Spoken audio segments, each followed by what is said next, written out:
Selamat berjumpa kembali dalam layanan audio Sahabat Perjalanan. Hari ini adalah hari Rabu, 9 Juli 2025. Tema renungan saat teduh kita dengan judul Berlimpah Ucapan Syukur. Firman Tuhan terambil dalam 2 Korintus 4 ayat 14 sampai dengan ke-15. Karena kami tahu bahwa Ia yang telah membangkitkan Tuhan Yesus akan membangkitkan kami juga bersama Yesus. Ia juga akan menghadapkan kami bersama kamu kepada dirinya. Sebab semuanya itu terjadi karena kamu supaya anugerah yang menjangkau semakin banyak orang menyebabkan semakin berlimpahnya ucapan syukur bagi kemuliaan Allah. Mari kita berdoa.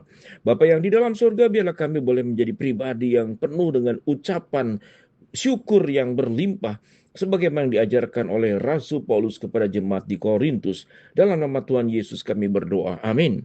Shalom sahabat perjalanan yang dikasihi Tuhan. Kita punya tema berlimpah ucapan syukur. Suatu kata berlimpah, maka kita bisa memilih. Kalau kita belajar di sekolah, kemudian multiple choice, ada pilihan. Ada yang satu berlimpah kesehatan, ada yang satu berlimpah harta, ada yang satu pilihan adalah berlimpah prestasi, ada kemudian pilihan lagi berlimpah pencapaian kedudukan dan segala sesuatunya. Semuanya kelihatannya sangat menyenangkan dan kita tahu dengan jelas bahwa orang tua kita mengajarkan kita tidak mau kalau kita nanti dewasa menjadi orang yang kekurangan, menjadi miskin. Kita juga tidak mau orang tua kita lalu kita tumbuh menjadi orang yang sakit-sakitan, tidak memiliki kesehatan yang baik. Itu sesuatu yang sangat dihindari. Sehingga berjuang bagaimana supaya kita dapat makan yang cukup, terjaga, terlindungi, badan kita sempurna, masa depan kita terjaga. Itulah kehidupan. Kehidupan yang berpusat pada kebutuhan-kebutuhan pribadi. Baik kebutuhan yang sifatnya primer, sandang, pangan, papan. Baik kebutuhan yang sifatnya itu adalah harga diri, pencapaian, pendidikan, dan segala sesuatunya. Semua orang berjuang untuk perkara yang sama, yaitu untuk peningkatan diri yang semakin baik di masa depan. Tetapi kita melihat, tatkala ada orang yang sudah mencapai, mendapatkan segala sesuatunya, pertanyaannya, apakah mereka bahagia? Kita melihat banyak orang kaya yang tidak bahagia, maka masih banyak masalah. Kita banyak orang yang setelah berkedudukan mendapatkan jabatan tetap tidak pernah puas, hawa nafsunya tetap tinggi, dia sulit untuk bisa melihat segala sesuatu dengan kacamata Tuhan. Tetapi seseorang yang berlimpah dengan ucapan syukur, yang pertama-tama bukan berbicara tentang harta, bukan berbicara tentang kesehatan. Karena harta akan habis, kesehatan pun kita akan menua. Kalaupun kita sebut tidak ada penyakit spesifik, toh pada akhirnya kita akan selesai dengan masa tua. Karena masa tua itu adalah penurunan kesehatan. Kita kurang melihat, kurang mendengar, kurang sanggup berjalan. Tangan mungkin bergetar karena tidak punya koordinasi otot motorik halus sebagaimana sewaktu kita masih muda. Tetapi bagaimana yang ucapan syukur yang sesungguhnya? Firman Tuhan berkata, ucapan syukurku karena aku tahu bahwa Ia Tuhan bahwa Bapa yang membangkitkan Tuhan Yesus di dalam kuasanya dan juga akan membangkitkan kami bersama dengan Yesus. Ia juga akan menghadapkan kami bersama kamu kepada dirinya. Sebab semuanya itu terjadi supaya anugerah yang menjangkau semakin banyak orang menyebabkan semakin berlimpahnya ucapan syukur bagi kemuliaan Bapa.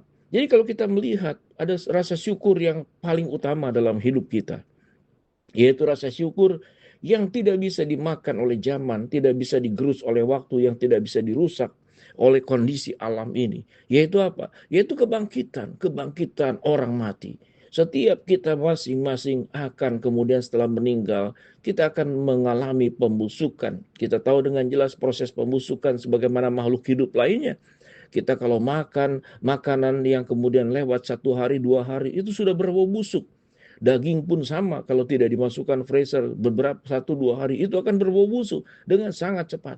Tetapi kebusukan-kebusukan, semua kerusakan-kerusakan yang terjadi, yang kita alami, itu akan digantikan sewaktu kita bangkit dari kematian. Tuhan akan membangkitkan karena Kristus pun sudah bangkit dari kematian dan kita pun akan mengalami kebangkitan yang sama. Sehingga limpahan ucapan syukur yang pertama, kita bersyukur bahwa Tuhan itu menyelesaikan kematian kita akan diungkap dan digantikan dengan kebangkitan sebuah kehidupan yang indah di masa mendatang. Lalu apalagi ucapan syukur yang ada, apapun yang kita jangkau, yang kita kejar dalam dunia ini, ingatlah itu bukan akhir, itu hanya sarana anugerah tambahan yang Tuhan berikan kepada kita. Tetapi yang lebih utama bahwa kita tidak akan mengalami kematian berlanjut. Karena setelah mati kita akan dibangkitkan dalam kuasa Tuhan. Kita pun diberikan kekuatan oleh Tuhan. Itu ucapan limpahan syukur. Tatkala kita menghadapi persoalan hidup yang berat dan besar selama kita hidup di dalam dunia ini, kekuatan Tuhan itu akan menopang kita. Tetapi yang paling penting juga, selain kita mengejar berbagai macam kebutuhan-kebutuhan pribadi, maukah kita berbagian seperti Rasul Paulus, memberitakan tentang kabar baik ini kepada banyak orang. Setelah kita mengucap syukur atas keselamatan, kita mengucap syukur buat Allah yang memelihara dan menjaga kita. Maukah kita memberitakan kepada banyak orang? Firman Tuhan berkata, supaya anugerah yang menjangkau semakin banyak orang. Jadi anugerah itu menjangkau semakin banyak orang. Tidak boleh anugerah itu berhenti pada diri kita sendiri. Sehingga bagaimana kita bisa menyampaikan tentang anugerah dari Tuhan itu kepada banyak orang. Maka dimulai dari diri kita sendiri. Kita menjadi orang yang hidup penuh dengan limpahan ucapan syukur. Yaitu kita menjauhi keluh kesah, kita menjauhi berbagai macam sikap menggerutu, lalu sikap menyalahkan, sikap kemudian menyalahkan keadaan, menyalahkan orang, sikap tidak pernah puas. Wajah kita tidak pernah menunjukkan sukacita. Mengapa?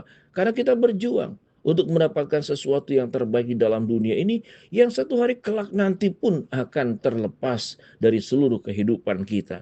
Mari sahabat seperjalanan, kita berlimpah ucapan syukur. Kalau Tuhan sudah memimpin hidup kita sampai saat ini, Tuhan memberikan nafas hidup, Tuhan masih memberikan kepada kita makanan, Tuhan masih memberikan kepada kita tempat tinggal, Tuhan masih memberikan kepada kita anggota keluarga. Tidak perlu membanding-bandingkan, karena setiap orang punya jalan hidup yang berbeda, setiap orang punya anugerah yang berbeda, satu dengan yang lain. Kalau kita membandingkan, maka yang timbul dari sikap iri hati, dan sikap iri hati itu menimbulkan menggosip, dan menggosip itu kemudian bisa menghasilkan fitnah. Dan fitnah itu tentu akan merugikan orang lain. Sementara Tuhan memanggil kita bukan menjadi orang yang merugikan orang lain, tapi dipanggil menjadi berkat buat Tuhan. Dimulai dari mana supaya kita bisa menjadi garam dan terang bagi Tuhan? Yaitu mulailah dengan kehidupan dengan ucapan syukur yang berlimpah.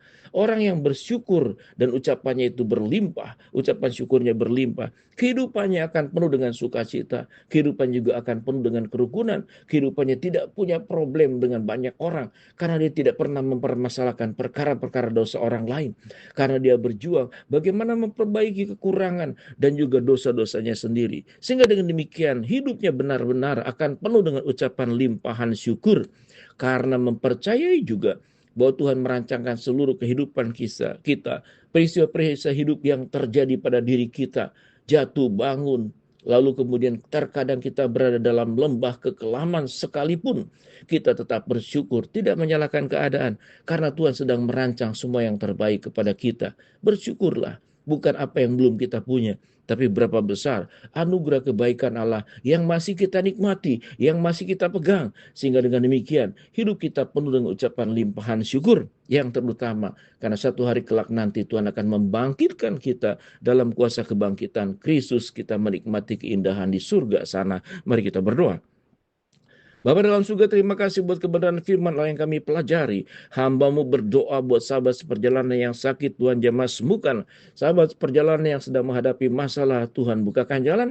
Yang sedang berdoa mengharapkan sesuatu, Tuhan kabulkan sesuai dengan waktu dan rencana Tuhan yang terbaik. Biarlah hidup kami penuh dengan hidup yang berlimpah dengan ucapan syukur. Amin.